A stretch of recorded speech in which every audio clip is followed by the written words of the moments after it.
প্রিয় দর্শক, আসসালামু আলাইকুম। যে যেখান থেকেই দেখতেছেন সবাইকে আন্তরিক শুভেচ্ছা জানাই। আমরা একটি সমিলে আসছি।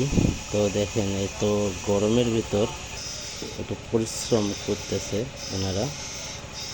তো আপনাদের এই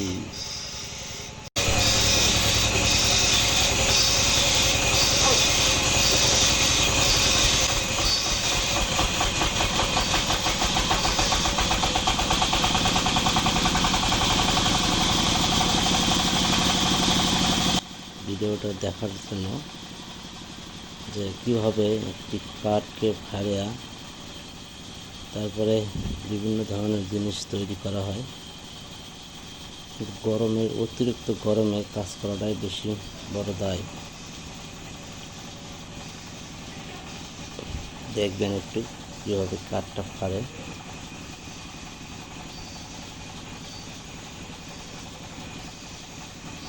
অনেক কষ্টের কাজ।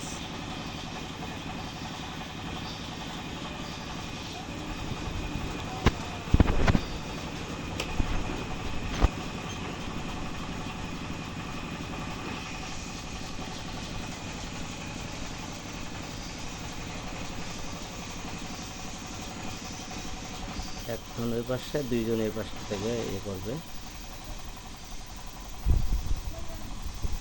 প্রিয় দর্শক,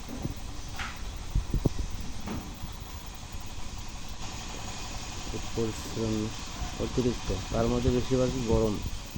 আর গরমের জ্বালায় কাজই করতে পারতেছে না। একজন তো খালি গায়ে আছে গা। ভিডিওটা শেষ পর্যন্ত দেখুন কীভাবে কাঠগুলো তৈরি করা থাকে।